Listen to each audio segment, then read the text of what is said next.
Assalamualaikum warahmatullahi wabarakatuh. Waalaikumsalam warahmatullahi wabarakatuh. Alhamdulillahirabbil alamin. Wassalatu wassalamu ala sayyidil mursalin wa ala alihi wa sahbihi ajma'in. Rabbi syrah li sadri wa yassir li amri. Wahlul 'uqdatam min lisani yafqahu qawli. Subhanaka la ilma lana illa ma 'allamtana.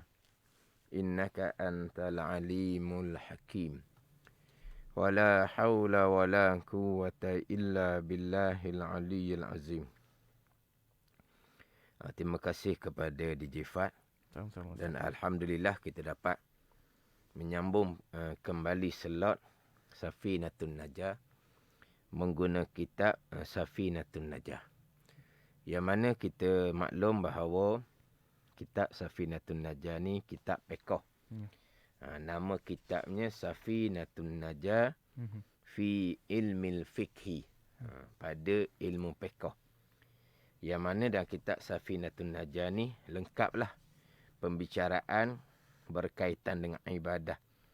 Sembahyangnya, kemudian bicara bab zakatnya ringkas. Kemudian di penghujungnya bicara berkaitan dengan puasa.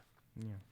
Jadi kita ni sudah berada di hujung bulan Jamadiul Akhir.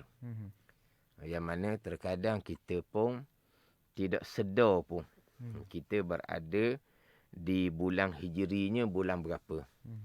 Kita minggu hadapan sudah masuk bulan Rejab. Minggu hadapan hari Khamis 1 Rejab. Jadi hari Jumaat minggu hadapan tu jadi 2 Rejab. Jadi maknanya Rejab, Sya'ban, kita insya-Allah akan memulai puasa Ramadan. Jadi biasanya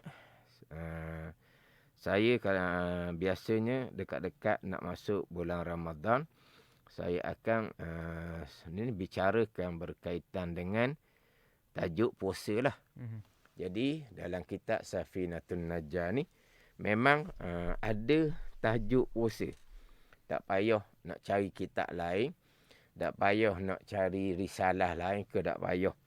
Sebab dalam kitab Safinatun Najah ni dia ada bicara bab tajuk puasa, syarat sah puasa, syarat wajib puasa, rukun puasa, perkara yang membatalkan puasa. Dia bicara di penghujung kitab Safinatun Najah. Jadi kita tengoklah macam mana bilakah kita nak memulai tajuk puasa Ramadan. Sebab kita nak bicara bab puasa ni, takkanlah kita nak bicara di tengah-tengah bulan Ramadan. Ya. Mesti kita nak bicara Awal sebelum masuk Ramadan. Ya, Ustaz. Jadi Rejab, Sya'ban tu paling lewat dah tu. Tapi tengoklah dulu macam mana sebelum kita nak berhenti dahulu hak tajuk permulaan kitab Safinatun Najah ni bab Islam, bab iman. Jadi insya-Allah untuk hari ni masuk tajuk iman. Jadi setakat mana kita nak bicara ke iman, kita tengok dulu. Sebab kemungkinan kita akan macam tadilah. Sebab kalau kita hanya ambil bulan Sya'ban saja, 4 kali Jumaat, 4 selok, rasanya tak berapa nak sempat tu, tak berapa nak mencukupi. Tapi tengok keadaan macam mana. Jadi insya-Allah untuk minggu ni kita masuk dulu berkaitan dengan rukun iman. Kitab fiqh. Tapi belum masuk bab fiqh, bicara bab Islam, bicara bab iman.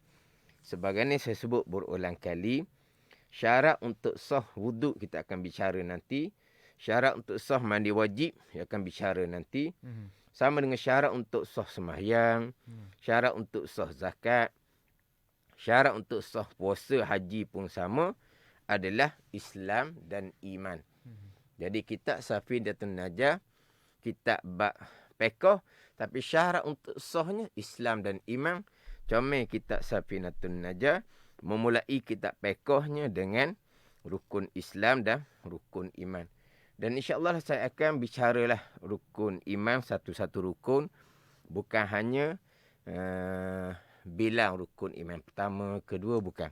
Akan bicara satu-satu sebab ianya adalah menjadi syarat untuk sah ibadah kita yang akan kita bicara nanti. Jadi dalam kitab Safinatun Najah edisi Jawi ini, muka surat 2, baris yang kedua daripada bawah.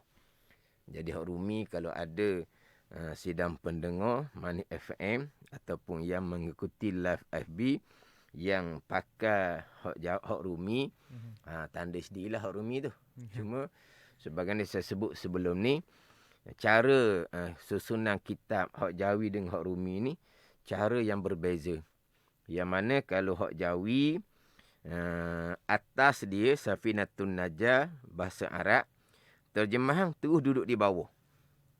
Mana kalau saya berhenti tu di tengah tajuk, nak sambung balik di slot akan datang tu, senang kita nak jumpa kat mana hak Arab dia, kat mana terjemahan dia.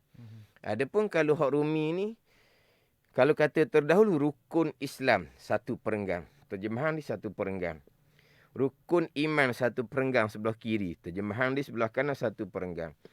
Kalau rukun Islam, rukun iman tu saya berhenti di tengah-tengah. Jadi untuk hak pakai Rumi tu dia kena cari sendirilah kat mana hak terjemahan dia. Mana dia ada sedikitlah kesulitan kalau pakai hak Rumi. Kalau pakai hak Jawi memang comel lah kalau pakai hak Jawi. Jadi hak edisi Jawi, kitab Safinatun Najah, muka surat 2, baris yang kedua daripada bawah. Qala al-muallifu rahimahullahu ta'ala wa nafa'ana bi'ulumihi amin. Arkanul imani sittatun. An tu'mina billahi wa malaikatihi wa kutubihi wa rusulihi wal yaumil akhiri wa bil qadri khairihi wa syarrihi minallahi ta'ala. Wa bil qadri. Dia boleh baca dal tu baris mati pun boleh. Wa bil qadri, dan boleh juga baca dengan dal tu baris patah baris atas. Wa bil qadari. Bil qadri pun boleh. Wa bil qadari pun boleh. Wa bil qadri khairihi wa syarrihi minallahi ta'ala. Terjemahan dia, bermula segala rukun iman itu 6. Sittatun. Pertama daripada 6 rukun iman, bahawa engkau percaya. Engkau percaya. Percaya ni terjemahan daripada iman. Antu'mina, bahawa engkau beriman dengan makna percaya pada Allah Subhanahu wa ta'ala. Jadi iman bahasa Arab, terjemahan bahasa Melayu kita percaya hati. Dan kita dahulu sudah tekan berkaitan dengan definisi Islam, definisi iman, dan saya tambah satu laginya definisi ihsan. Jadi definisi iman yang terdahulunya adalah at-tasdiqul qalbi, membenar hati akan sekalian perkara yang datang oleh Nabi SAW. Tu iman. Membenar hati. Jadi antu minabillah, bahawa engkau percaya, terjemahan di sini. Percaya dengan hati pada Allah Subhanahu wa ta'ala. Itu iman. Iman ni percaya hati. Akan Allah Subhanahu wa ta'ala, yang mana takrifan iman terdahulu, percaya hati dengan sekalian perkara yang dibawa datang oleh Nabi SAW. Itu dia definisi iman. Percaya hati akan sekalian perkara yang dibawa datang oleh Nabi SAW. Dan termasuk perkara yang dibawa datang oleh Nabi SAW termasuk berkaitan dengan Allah sebagai Tuhan kita. Termasuk perkara yang datang oleh Nabi SAW adalah malaikat. Nabi cerita berkaitan dengan malaikat. Kemudian Nabi bawa kitab Al-Quranul Karim. Dan Nabi cerita juga kitab-kitab yang diturun pada rasul-rasul yang terdahulu. Ini semua perkara yang berdatang oleh Nabi SAW. Jadi definisi iman terdahulu, percaya hati dengan sekalian perkara yang dibawa datang oleh Nabi SAW, termasuklah berkaitan dengan beriman dengan Allah Subhanahu wa taala. Kemudian jangan lupalah, terdahulu saya sudah tekan hak berkaitan dengan definisi Islam dan iman. Kemudian saya tekan pula berkaitan dengan rukun Islam, rukun iman yang menjadi asas, panggil teras kepada Islam, yang menjadi teras kepada iman. Rukun Islam ada 5. Rukun iman ada 6. Manakah rukun asas ataupun rukun teras kepada Islam dan juga kepada iman? Jadi rukun asas, rukun teras kepada Islam adalah mengucap 2 kalimah syahadah. Apabila kita nak saksi bahawa tiada Tuhan melainkan Allah, Nabi Muhammad utusan Allah Subhanahu wa taala, maka sekalian perkara yang dibawa datang oleh Nabi SAW daripada Allah Subhanahu wa taala, kita sebagai orang Islam yang ada syahadah akan terima sekalian perkara yang Nabi SAW bawa datang. Yang Nabi itu kita asyhadu, kita nak saksi bahawa Nabi Muhammad utusan Allah, dan kita nak saksi bahawa Allah adalah Tuhan yang esa, tiada Tuhan yang lain daripada Allah. Jadi apa yang Nabi SAW bawa, kita sebagai Islam akan terima bulat-bulat. Semua perkara. Perkara yang raib ke, kita terima bulat-bulat secara zahir Islam. Bab ibadah ke, bab muamalah ke, bab munakahat ke, bab janayat ke, kita terima bulat-bulat sebagai orang Islam. Apabila zahir kita Islam mengucap 2 kalimah syahadah, pergi pula kepada hati. Beriman dengan Allah dan Rasul hak kita syahadahkan. Jadi rukun iman yang 6 perkara yang menjadi rukun teras, yang menjadi rukun asas adalah beriman dengan Allah, rukun yang pertama. Beriman dengan Rasul, rukun yang keempat. Jadi kenapa pula beriman dengan Allah, kemudian beriman dengan Rasul? Rasul tu rukun yang keempat. Yang mana susunan rukun iman yang 6 perkara ni bukan ulama yang susung 1, 2 sampai ke rukun yang ke-6. Bahkan itu disusung oleh Nabi SAW sendiri dalam hadis Muslim ketika menjawab persoalan Jibril alaihissalam yang tanya Nabi SAW berkaitan dengan iman. Bila Jibril alaihissalam tanya Nabi, akhbirni anil iman. Khabar alimu ya Muhammad akan daku daripada iman. Maka Nabi pun jawab, antu minabillah wa malaikatihi wa kutubihi wa rusulihi wal yaumil akhiri wa tu'mina bil qadari khairihi wa syarih. Jadi 6 susunan rukun yang pertama, kedua sampai ke-6 itu susunan Nabi SAW. Begitu juga dalam hak kita biasa baca lepas semayang tu, Amanar Rasul tu. Dalam wirid semayang kita baca Amanar Rasul. Kita baca Amanar Rasul tu kan. Amanar Rasulu bima unzila ilaihi min rabbihi wal mu'minun. Kullun amana billahi wa malaikatihi wa kutubihi wa rusulih. La nufarriku baina ahadim min rusulih.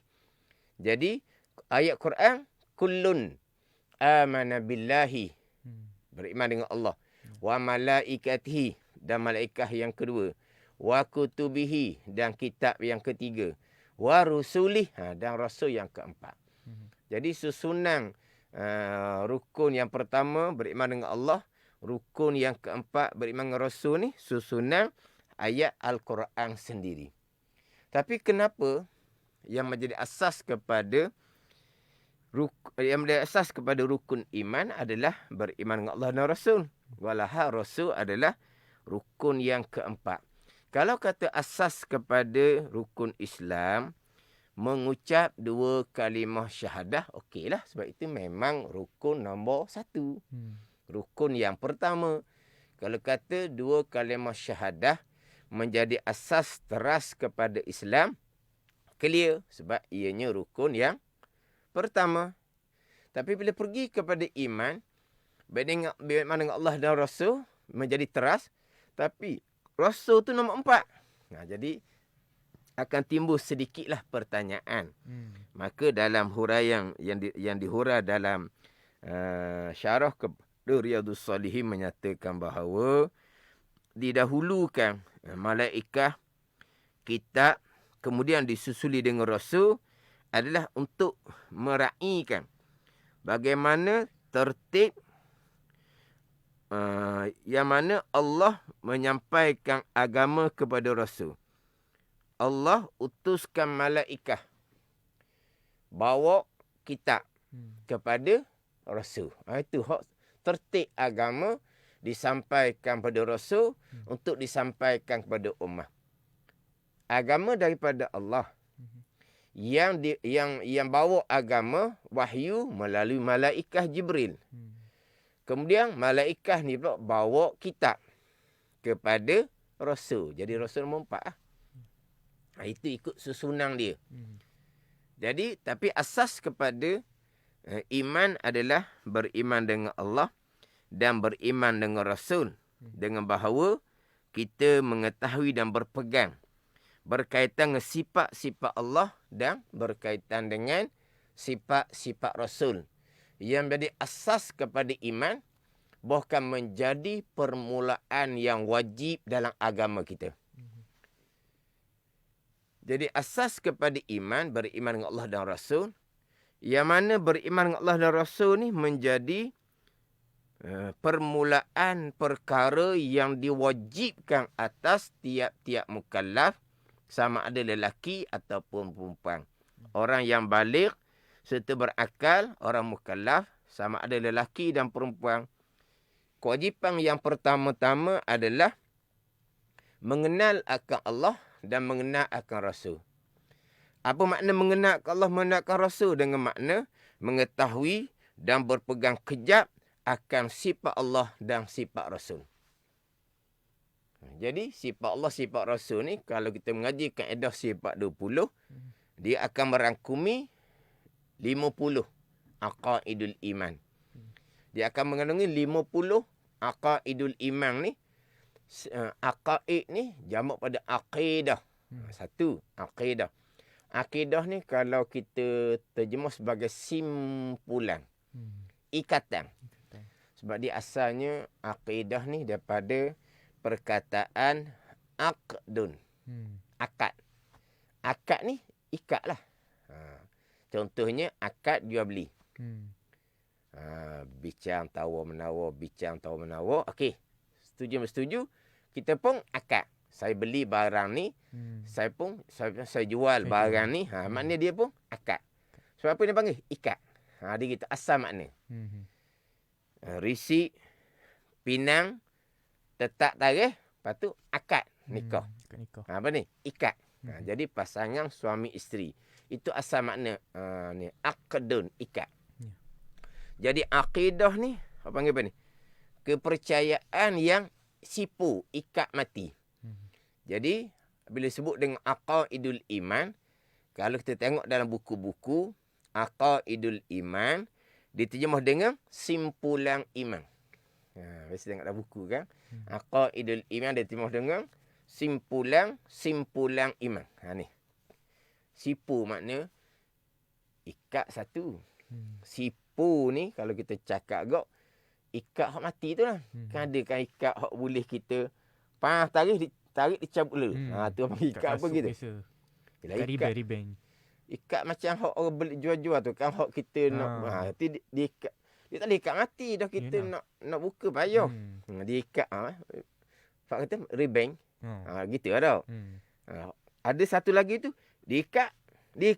Hak tu sipu. Kena potongan pisau. Hak tu kena potong pisah.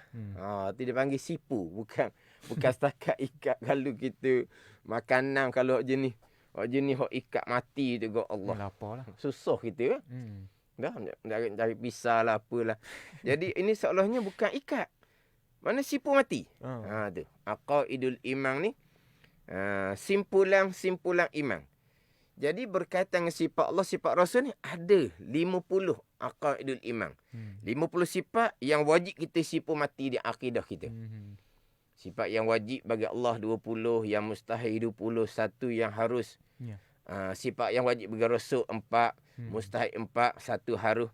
Kita pun sipu mati di akidah kita. Tentu sungguh 20 sifat yang wajib bagi Allah. Tentu sungguh 20 sifat yang wajib bagi Rasul. Sipu sini. Hak sifat mustahil pula 20 tu. Tentu dok sama sekali sifat yang mustahil bagi Allah. Tentu dok sama sekali sifat yang mustahil bagi Rasul 4. Tu kita pun sipu mati. Hak sifat mustahil. Sifat mustahil ni kita sipu di akidah kita. Tentu dok lah. Tak ada Tuhan. Tentu dok sama sekali. Tuhan ada tapi baharu. Tentu dok sama sekali. Tuhan ada tapi ramai. Tentu dok sama sekali. Tuhan satu tapi lemah. Tentu dok sama sekali. Ni sipu di akidah. Sifat mustahil. Baik. Jadi sifat mustahil bagi Rasul pula. Dusta, khianah, sembunyi wahyu, bodoh. Tentu dok sama sekali. Tentu dok Rasul dusta. Tentu dok sama sekali. Tentu dok Rasul khianah. Melakukan perkara yang dilarang. Tentu dok sama sekali Rasul ni menyembunyikan wahyu. Yang diperintah pada Rasul untuk menyampaikan kepada umat. Tentu dok sama sekali Rasul sembunyi. Bodoh. Tentu dok sama sekali Rasul ni bodoh. Ni. Jadi sifat mustahil, kita pegang di akidah kita. Sifat mustahil bagi Allah dan Rasul, tentu dok sama sekali. Ni dipanggil apa ni? 50 aqaidul iman yang kita sipu mati di akidah. Sifat wajib tentu sungguh. Sifat mustahil tentu dok sama sekali. Sifat haruh boleh jadi belaka. Sifat haruh tu hak boleh jadi. Jadi hak 50 aqaidul iman yang saya sebut tadi sebagai permulaan yang wajib pada agama kita, mengenal Allah dan mengenal Rasul dengan bahawa mengaku putus di hati kita akan 50 aqaidul iman. Itulah yang masuk di bawah beriman dengan Allah, rukun yang pertama, rukun iman yang pertama. Beriman dengan Rasul, rukun iman yang keempat. Yang menjadi asas kepada iman, percaya hati akan sekalian perkara agama yang datang oleh Rasul daripada Allah Subhanahu Wa Taala. Kejak dah beriman dengan Allah dan Rasul menjadi asas, menjadi teras kepada iman, maka kita pun akan beriman dengan perkara yang dibawa datang oleh Nabi SAW. Perkara sam'iyah dia panggil. Perkara uluhiyah, ketuhanan berkaitan dengan sifat Allah. Perkara hak berkaitan dengan nubuwah, kenabian, berkaitan dengan sifat Nabi Rasul. Hak sam'iyah ni.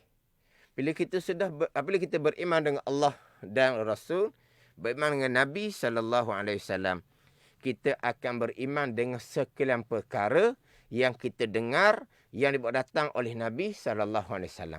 Nabi bawa apa? Nabi bawa cerita malaikah. Kita pun beriman.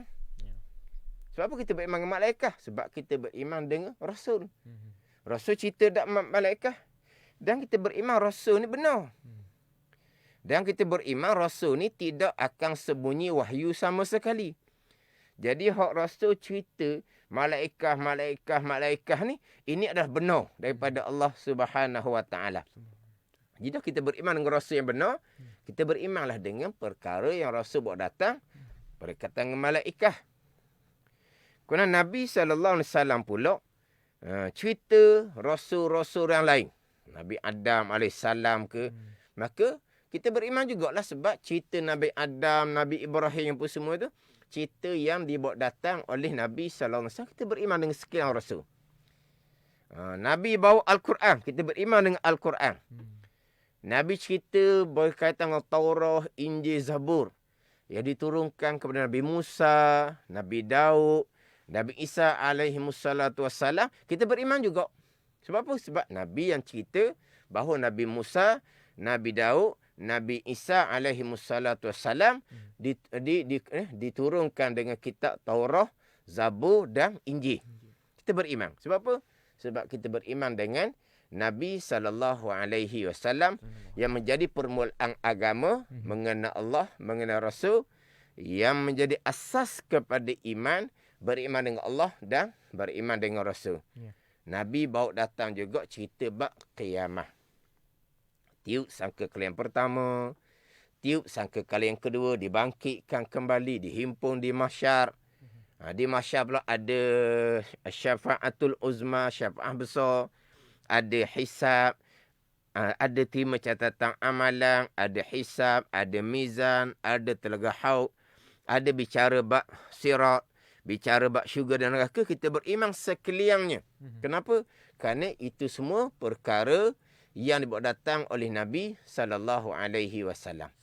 Itu kata asasnya adalah beriman dengan Allah dan beriman Rasul, dan permulaan agama yang wajib ke atas kita adalah mengenal Allah dan mengenal Rasul, yakni kita mengetahui serta berpegang kejap akan aqaidul iman yang 50. Hak tu cerita dahulu secara umum. Berkaitan dengan iman dan berkaitan dengan rukun asas dan juga rukun teras kepada iman, beriman dengan Allah dan beriman dengan Rasul. Jadi rukun yang pertama adalah beriman dengan Allah Subhanahu wa ta'ala.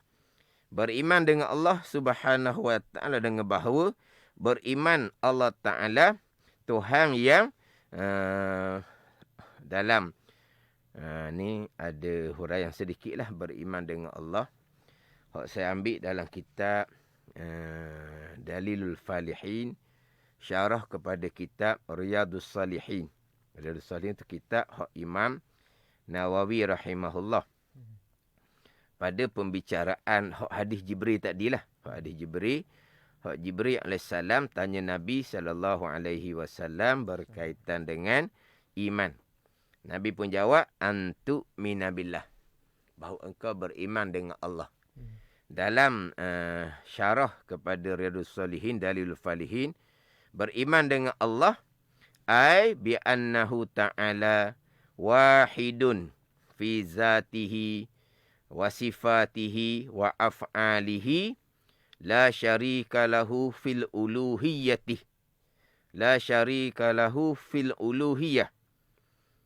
Itu panjang lagi di hadapan tu. Dimulai dengan ay bi annahu ta'ala wahidun fi zatihi wa sifatihi wa af'alihi. Beriman dengan Allah dengan bahawa beriman bahawa senya Allah Subhanahu wa ta'ala esa pada zat Allah, esa pada sifat Allah, dan esa pada perbuatan Allah.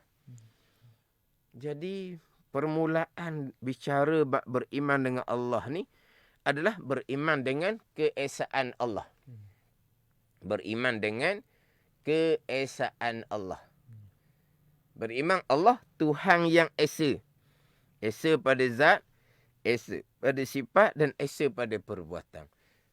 Kenapa dihuraian beriman dengan Allah ni, beriman dengan keesaan Allah? Kerana mari daripada hak zahir Islamnya, asyhadu alla ilaha illallah. Aku nak saksi bahawa tiada Tuhan melainkan Allah. Itu zahir.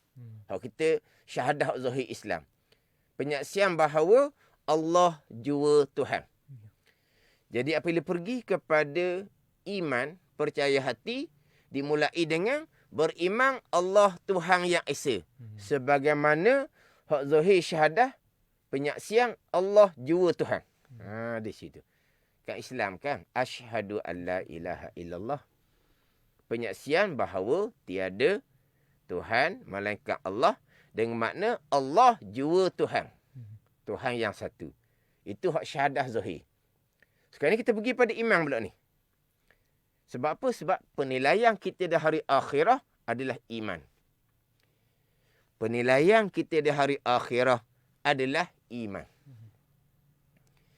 Hak Islam ni, hak zahir atas dunia. Hak Islam ni, hak zahir atas dunia, dapat manfaat dunia. Sebagai orang Islam, segala-galanya terjamin. Diri pun selamat, harta benda pun selamat. Akan berhubung sesama sebagaimana orang Islam ramai-ramai. Ada kehormatan sebagai orang Islam. Bila mati diuruskan jenazah dengan hormat sebagai orang Islam atas dunia. Tapi untuk bahagian akhirah, perkiraannya adalah iman. Jadi kalau ianya orang Islam yang beriman, dunia dapat faedah, akhirah dapat faedah. Tapi nak bicaranya, penilaian akhirah adalah iman. Islam bahagian zahir di dunia, bahagian akhirah penilaiannya adalah iman. Kalau orangnya Islam, kehidupannya bermuamalah kira bicara sebagai orang Islam, mati diuruskan jenazah dengan penuh kehormatan sebagai orang Islam, tapi bahagian imannya tidak ada, maka di hari akhirah bermula daripada barzah, dia tidak ada bahagian langsung. Sebab sebut dah dahulu kan, Islam dan iman dia tidak berlaziman. Ada orang Islam yang tidak beriman, ada orang yang beriman tapi tidak menzahirkan Islam. Yang mana Islam kita warisi daripada ibu bapa. Islamnya orang kafir dengan mengucap 2 kalimah syahadah. Islamnya kita ni, kita warisi daripada ibu bapa. Islamnya orang yang asalnya bukan Islam adalah dengan mengucap 2 kalimah syahadah. Faham tak ni? Tapi imannya kepercayaan hati masing-masing dengan Allah dan Rasul. Kalaulah mak ayah tu Islam, maka anak tu Islam yang diwarisi. Yang dipusakai, Islam baka. Tapi kalau imannya tidak ada, maka dia tidak beriman dengan Allah dan Rasul. Orang yang mengucap 2 kalimah syahadah, dia asalnya bukan Islam, dia mengucap 2 kalimah syahadah, tapi kepercayaan dia pada Allah dan Rasul tidak ada. Dia hanya mengucap dengan syahadah untuk kepentingan dunia. Contohnya untuk berkahwin dengan orang Islam. Untuk kepentingan dunia. Contohnya untuk dapat bantuan-bantuan daripada pihak kerajaan. Maka dia tetap orang Islam pada zahir. Tapi di sisi Allah, di sisi hukum akhirah, dia bukan orang yang beriman. Jadi penilaiannya adalah iman. Kita kena faham oleh iman ni. Zahir kita mudah sahaja. Asyhadu an la ilaha illallah. Aku nak saksi bahawa tiada Tuhan melainkan Allah. Mana apa? Allah jua Tuhan. Kita pergi pada iman. Beriman dengan Allah. Apa makna beriman dengan Allah? Bi annahu ta'ala wahidun fi zatihi wa sifatihi wa af'alihi. Beriman dengan Allah dengan makna engkau beriman bahawasanya Allah Subhanahu wa taala esa pada zat, esa pada sifat, esa pada perbuatan. Esa pada zat, zat Allah, zat Tuhan yang satu. Tidak ada Tuhan yang kedua. Esa pada sifat, tiap-tiap satu sifat Allah satu. Kudrah satu, iradah satu, ilmu satu. Itu esa pada sifat. Kita kata satu pada sifat macam mana? Hak secara tafsir yang kita wajib mengetahui dan berpegang 20 dah. 20 tu tak panggil esa, tak panggil satu 20. Dan esa pada sifat maksud apa? Tiap-tiap satu sifat satu. Kudrah satu. Perbuatan Allah banyak, tapi kudrah satu. Kalau dak esa macam mana? Kudrah Allah ada 2. Tu orang panggil dak esa. Ni kudrah satu, iradah satu, ilmu satu. Tu esa pada zat. Esa pada sifat. Kemudian esa pada perbuatan. Esa pada perbuatan. Apa makna? Semua perbuatan yang berlaku adalah perbuatan Allah Subhanahu wa taala yang bersifat dengan kudrah. Yang berlaku di bumi, di langit, di dunia, di akhirah. Semua perkara yang berlaku. Sama ada perkara besar, perkara kecil, perkara baik ataupun perkara jahat. Semua yang berlaku adalah perbuatan Allah Subhanahu Wa Taala yang bersifat dengan kudrah. Itu dia panggil esa pada perbuatan.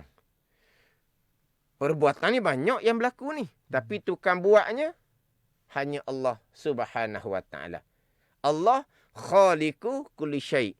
Allah lah yang menjadikan sekalian perkara. Itu esa pada perbuatan. Esa pada perbuatan inilah di rukun iman yang keenam. Di rukun iman yang keenam nanti, semua yang berlaku baik dan juga jahat daripada ketentuan Allah yang bersifat dengan iradah dan perbuatan Allah yang bersifat dengan kudrah. Nanti di rukun iman yang keenam. Yang mana rukun yang keenam ni beriman dengan qadar, baik dan jahat daripada kehendak Allah dan perbuatan Allah. Dia sebenarnya sudah masuk di beriman dengan Allah Subhanahu Wa Taala, Tuhan yang esa pada perbuatan. Masuk situ dah rukun yang keenam. Masuk di beriman dengan Allah Subhanahu Wa Taala, rukun yang pertama. Allah yang esa pada zat, Allah yang esa pada sifat, Allah yang esa pada perbuatan. Khaliq yang perbuat hanyalah Allah Subhanahu Wa Taala dengan keesaan Allah Subhanahu Wa Taala. Jadi maknanya rukun iman yang keenam dia sudah masuk di bawah rukun iman yang pertama, tetapi Nabi SAW kena ni ketentuan Allah yang bersifat dengan iradah, perbuatan Allah yang bersifat kudrah diletak di rukun iman yang keenam, rukun yang asing. Sebab apa? Kita kena perici molek rukun iman yang keenam yang sebenarnya sudah masuk di rukun iman yang pertama. Dan insya-Allah lah sampai bicara rukun iman yang keenam itu, saya akan fokus sedikit, saya akan tekan sedikit rukun iman yang keenam yang hakiki sebenar-benarnya sudah terkandung di bawah rukun iman yang pertama. Beriman dengan Allah, Allah Tuhan yang esa pada zat, Tuhan yang esa pada sifat, Tuhan yang esa pada perbuatan. Apabila Allah Tuhan yang esa, tidak ada Tuhan yang lain, pastilah Allah bersifat dengan sifat kesempurnaan yang tidak terhingga banyaknya. Sebab Allah Tuhan yang esa. Kalau ada dua Tuhan, fardu takdir. Tuhan yang pertama ada sifat kesempurnaan separuh. Tuhan yang kedua ada sifat kesempurnaan separuh. Lepas tu dia pun gabungkan kesempurnaan. Ni fardu takdir mula-mula lah. Kalau ada dua Tuhan sungguh, punah ranah langit bumi ni. Orang ni kata gini, orang ni kata gini. Tapi syahadah kita, asyhadu an la ilaha illallah, asas keimanan kita adalah mentauhidkan Allah Subhanahu Wa Taala, mengesakan Allah Subhanahu Wa Taala. Bila Allah Tuhan yang esa, pastilah Allah bersifat dengan sifat kesempurnaan, ketinggian yang tidak terhingga banyaknya. Maha suci Allah daripada sebarang sifat kekurangan. Kalau Allah bersifat dengan sifat kekurangan, Allah jua Tuhan, macam mana Allah nak buat langit bumi? Sebab Allah hanya Allah jua Tuhan, tiba-tiba bersifat dengan sifat kekurangan. Maha suci Allah bersifat kekurangan. Kemudian waktu kita berpegang secara umum, secara ringkas. Allah yang esa bersifat dengan sifat kesempurnaan. Allah yang esa maha suci daripada sifat kekurangan. Itu kita mengetahui dan berpegang secara ringkas, secara kasar. Kemudian hak kita mengaji sifat 20 tu macam mana pula? Hak 20 tu kita mengetahui dan berpegang secara tafsil, secara terperinci. Ini kewajipan fardu ain kepada kita sebagai permulaan agama. Hak aqaidul iman yang 50. Waktu fardu ain tu, hak secara ringkas tadi fardu ain juga. Kita mengetahui dan berpegang Allah bersifat dengan sifat kesempurnaan, maha suci Allah daripada sifat kekurangan. Itu fardu ain kepada kita.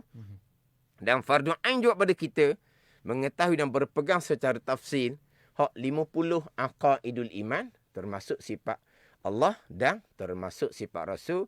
Jadi sifat Allah 20 tu kita wajib mengetahui dan berpegang secara tafsir untuk mengesahkan rukun iman yang pertama, beriman dengan Allah Subhanahu wa taala.